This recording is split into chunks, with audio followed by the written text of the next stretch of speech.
नमस्ते viewers and listeners, खेल radio पर आप सभी का बहुत-बहुत स्वागत है। Thank you so much once again for tuning with us on the second part of episode 2 of our maiden series, which we are covering on the FIFA Under-17 Women's World Cup that was held in India in the month of October.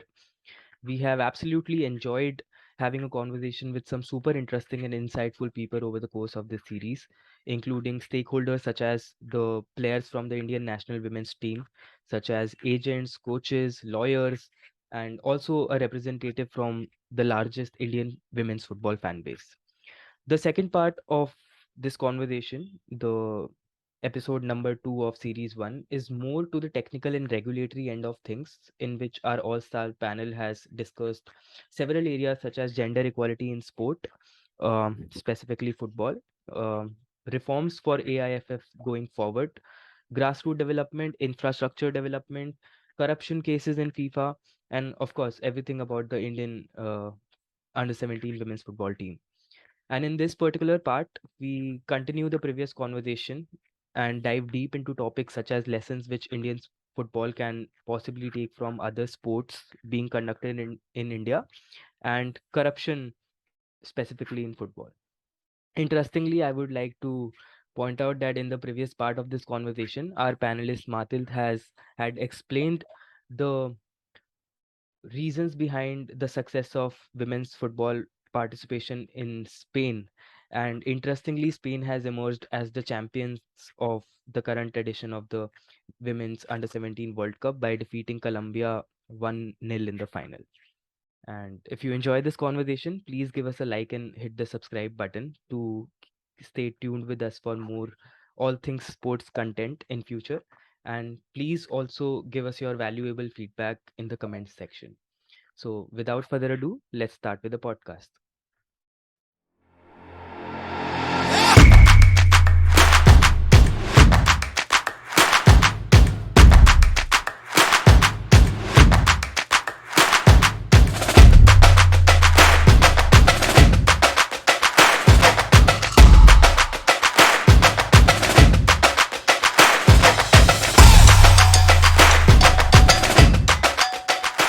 When you mention sports like badminton, we can definitely, like in terms of football, also, we can take our lessons and we can see how hockey has developed recently in India. And I'm sure, like, Abhishek will also be able to share some more insights on that since he is involved with the hockey players also.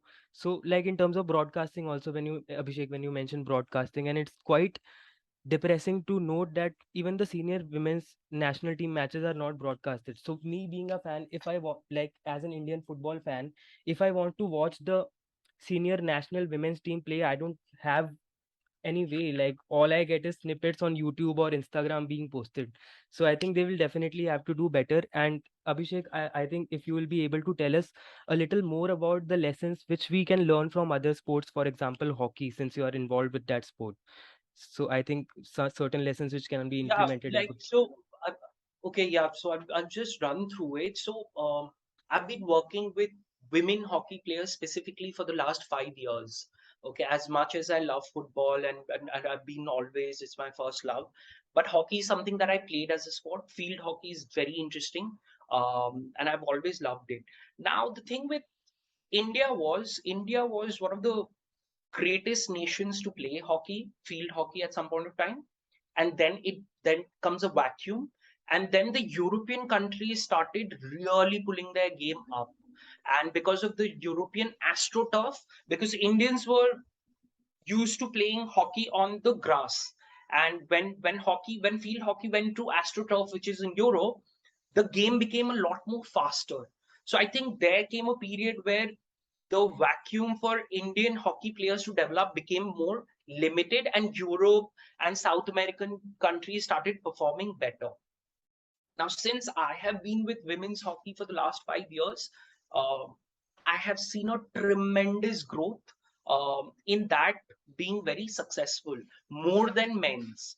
Uh, the the I think the appreciation has to go to Hockey India and for someone like Mr. Naveen Patnaik and the Odisha government.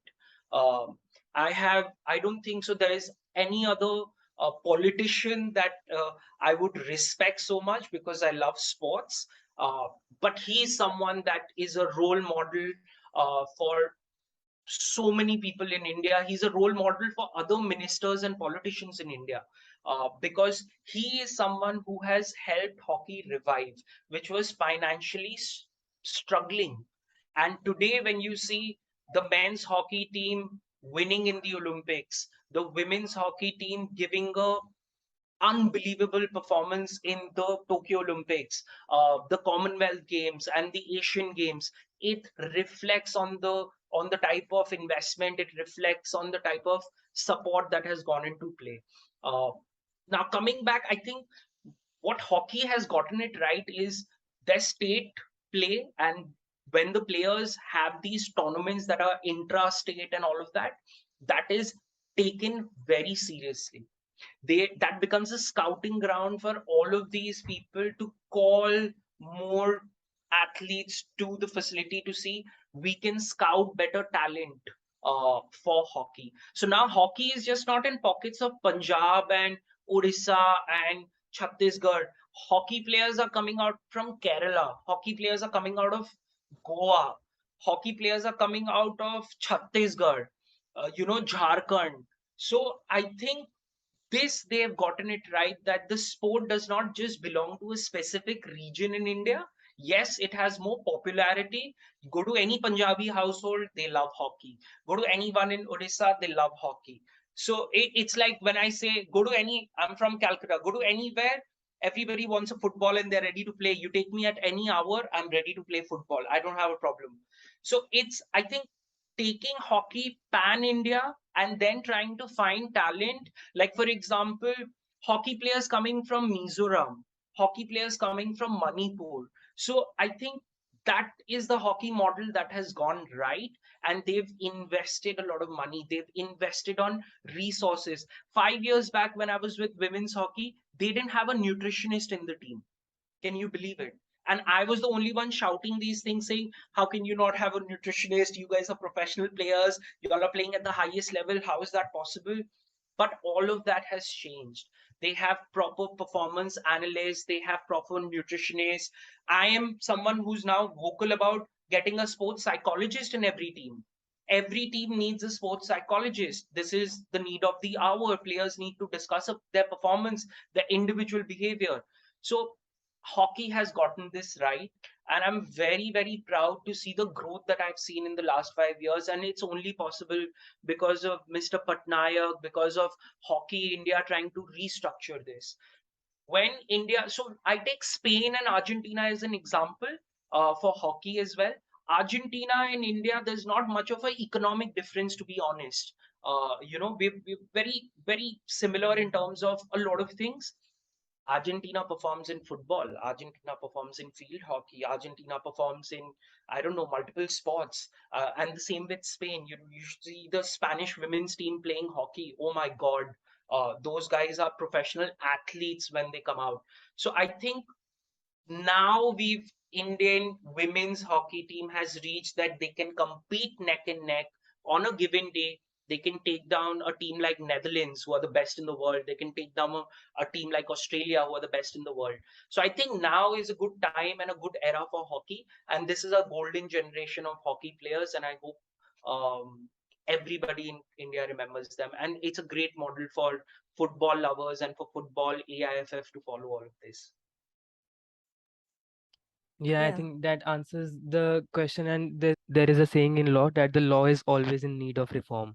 So I think we do all obviously require changes to be done. You mentioned grassroots development, you mentioned infrastructure, you mentioned marketing, promotions, broadcasting, and all of this will have to take into consideration in totality to move towards achieving more parity and more gender equality. And especially, I think in the Indian context and also like globally as well, issues concerning, I think, women's sport are much more serious to address. And like we have seen in India also, coaches being sacked, for example, for sexual harassment. So also in terms of ensuring proper infrastructure, there is a lot which has to be done differently for women, because obviously the safety of the girls is involved. So I would like Lovely ma'am to throw more light upon that, and let us let the viewers know about the specific infrastructure development which is needed, especially concerning women's sport in India and specifically women football. I think what Matil was saying and is absolutely right, and there's a point, there's a very key takeaway from what she said. Uh, Commercialization is obviously market oriented, right? So you would argue that, well, what is more saleable will obviously have more brand value and will be getting a higher bidder or highest bidder for that product. But when it comes to a regulatory body, so FIFA is a regulatory body, and therefore they have it within their powers to set that standard, that set that scale. That this is what it is. Like what is happening in tennis, right? Wimbledon and all. The way the prize money is being now, at balance, they're trying to bring it in parity with each other, right? So men, women, same is the case because they have that responsibility, that onus. I think same is the case with AIFF in India. They need to conduct more club level matches for the women, right? The way they're doing it for men, the way you're promoting, you're only hearing about ISL, men. Everybody is out there dancing out. What about the women? Where are they? They are missing it. They're only coming into the picture only when they're playing under 17. They're coming into the picture only when you're talking about, well, there's a, people hardly know that there's a women's World Cup, or, I mean, football World Cup, right? So you're talking about, so the way you're promoting it, please, I think we can take some notes from the way, even if that's not something which we might, we may have n number of things to criticize BCCI about, but the way currently, at least the women, the other day Amul also came up with its brand advertisement with the Harmanpreet Kaur's team, the way they won, right? And the way they are celebrating, so they are coming out, right? You're coming with a film on Jhulan Goswami, so it's coming out there in the public domain. Chakda Express, Anushka Sharma. So at least you will be discussing with Thali Raj, you are discussing, right? So what we're talking about is the commercialization of women player. We need it, and AIFF has to do it. Companies will not on their own come and take your players as models and sign up and give you the image rights or buy your image rights or pay you for your image rights. Why should they? They are doing business, right? So they don't think you are saleable enough. But what about AIFF? They are, and they're officially the national sports governing body. They're getting the funding, tax exemptions, everything from the government of India. What are they there for then? Only politics or what? Aren't they supposed to put and impose these measures? It has to be done. It's mandatory. You have to conduct these club level matches. The grassroots, how will you get players? How will you spot talent? So unless this is done, this has to be done. There is no way out of it. The same way FIFA is doing at the global level, you have to do it nationally. That has to be imposed upon you. It's their duty. It needs one. We give credit to Naveen Patnaik because he could convince. At least hockey is developing. Women hockey is developing. Men hockey is developing. You talk about individual efforts. Pulela Gopichand couldn't have done what he ended up doing, and he couldn't have got PV Sindhu out there or Saina Nehwal unless you also had the badminton federation and all chipping in there, coming in. So you need to have your governing body to step. They cannot take the excuse कि कोई पैसा नहीं देता है, there is no branding, there is what would we do? No way. That's what my point is. Right. I think that makes a lot of sense in terms of, as you talked about, spotting talent. And I think AIFF needs to recognize its role as a regulator and understand that it's not a commercial body. It has to set the context for development for everyone around women's football to take charge. So I think that's extremely important. And when we talk about, I think, sports as a tool of development, it becomes, it's extremely important to understand that if we talk about grassroots level development of football, it can also help uplift women, uplift a lot of women who come from remote areas who would otherwise not get the opportunity to be in this mainstream profession, right? So understanding the role of women, of sport as a tool for development, this is something that EU states have undertaken this task of recognizing that sports can make a large impact on the development of various communities, on the development of women's conditions in, especially in India. I feel like a lot of women who are playing in playing football in India come from humble backgrounds. And we talked about this previously, that when these women come from humble backgrounds and they are required to play for 1.5 months, and then go back and maintain the same lifestyle, same fitness, it is extremely taxing for them to do so, given the kind of humble backgrounds they hail from. So now recognizing that, now all of these I think become the role, put the onus on AIFF to take care of. And all of this also has to come from a place of development of grassroots level football. So you can't expect women to start playing at the age of 14, play for a few years professionally, and then retire. Because again, like, since they are choosing to do this professionally, there has to be economic benefits that they can avail as well. And grassroots level development is, I think, the very first step which needs to happen in terms of both development and upliftment of women and development of the sport. So I my question now is to Mathilde, to understand what other countries, EU states specifically, are doing to effectuate grassroots development of football. So Ria, answering your question. Now I feel compelled to speak not only about EU, but also about Portugal. Because here I feel it's my opinion, and I believe I'm not informed I don't know the exact reality what happens within the government, but what I know is the grassroots development football here in Portugal, sorry if you can take this out of the background. In Portugal, we have two main issues. First, it's sport in general, not football in particular, but sport in general, are not taught at schools. So it's like from the base to bottom, are not taught at schools as I wanted to, or as I wished to, because they just believe it's not important. Oh, let the private institutions and let the private training academies, whatever sport it is, do that. But no, if the government could fund a little bit, or could I don't know, change the law and just institute like mandatory sport in schools, I believe this will be very, very helpful, in sport in general, football in particular, then grow the sport, you know, within the country and within each modality. I'm not speaking only about football. And then there's another question. It's the funding to do that. Of course, private institutions and private clubs and so on and associations have more funding. And then where do the fundings come from? From sponsors, broadcasting? They do not, because here we don't have that. And I believe Spain, in that sense, has been doing it very well. It's totally different from Portugal. Other EU countries, I'm not sure. I believe Sweden is a very, very, very good country in terms of grassroots developments. They do not have like communities like, for instance, our India and Portugal reality. So communities, humble communities, where I'm not going to speak about poverty, but less wealth communities, where they could benefit from that. So I don't take Sweden as an example on that specific issue. I look to Spain, which is our neighbor, and they have been doing it in a great way. First, they have the support of the government, and then they have support. They have funding supports.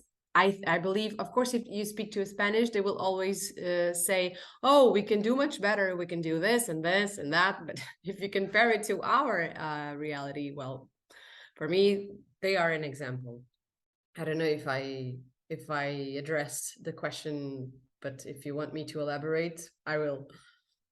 Absolutely. In fact, since you mentioned, the role of the state in effectuating these changes, it's very important. I feel like the state has to take on the role for everyone else to follow, and including it in the curriculum in schools.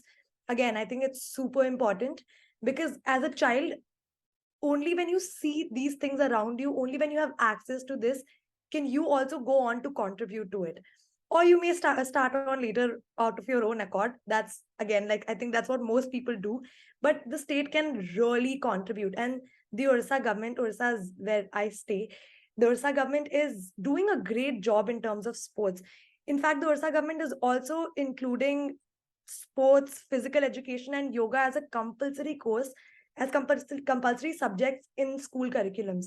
And I think that's a very good starting point to also create awareness in kids, to know that as a child, to know that you can play in school and then go on to represent your country in, say, the Olympics or something like that, is, I'm sure, a great feeling, and I think a great impetus for kids all to also to take up sports and see it through as professionals.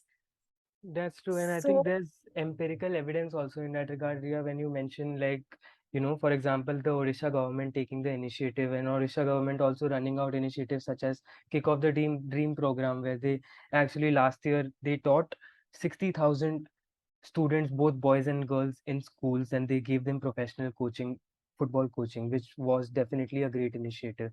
And I think, like, talking about the empirical resource, there is data which proves that the maximum development of a child happens between 5 to 14 years. So if the children are not being made to play when they are 5 years old, and I think this will also help in bridging the gap between gender parity. For example, if you just like make boys and girls play together since they are 5 years old, and I think this will definitely help us achieve a more level playing field going forward. And lastly, I Definitely. think the last Definitely. question of the day again will be to Matil. And this is something which I have been following and reading about the landmark, cases wherein Sepp Blatter and famous personalities such as, for example, Michel Platini or Amos Adamu were banned by FIFA due to corruption and bribery in football. And all of these cases were surrounding biddings for the FIFA World Cup. So since we are talking about the FIFA World Cup, I would ask Matil to shed some more light upon corrupt practices in sport and how we can move forward to deal away with those. Perfect.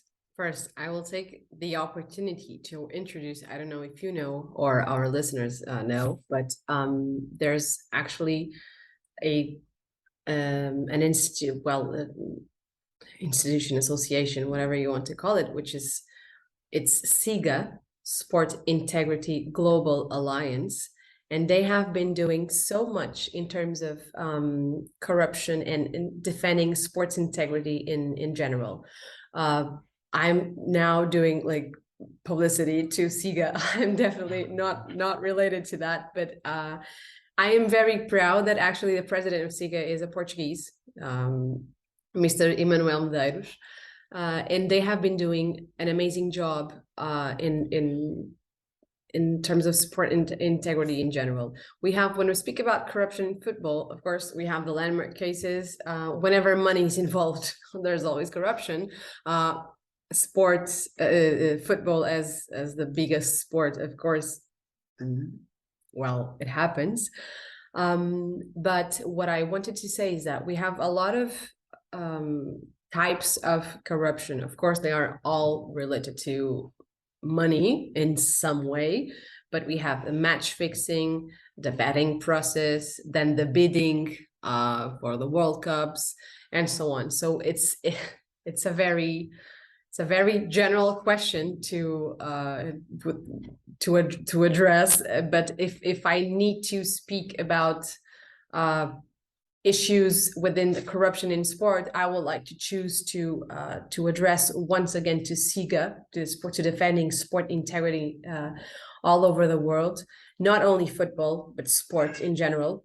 Then the issues of match fixing, it's very, very important to nowadays. Actually, the Court of Arbitration for Sports, has been doing the number of cases that arrive to the CAS is increasing. This is because also this type of issues are increasing, and I believe as long as you have human people and money involved, you will always have a short, I hope, a short percentage of corruption, but that will always happen.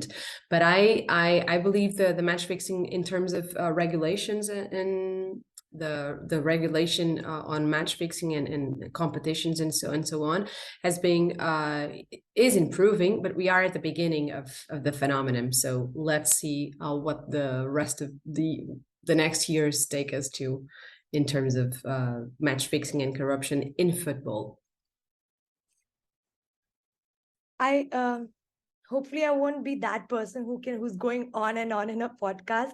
But as an extension of this, I'm really curious to ask you just one more question before we wrap it up. This is a very concerning phenomenon that has of late been happening in India far too much. The All India Football Federation was dismissed. The executive committee of the All India Football Federation was dismissed. Then earlier the for the National Federation for Cricket was dismissed.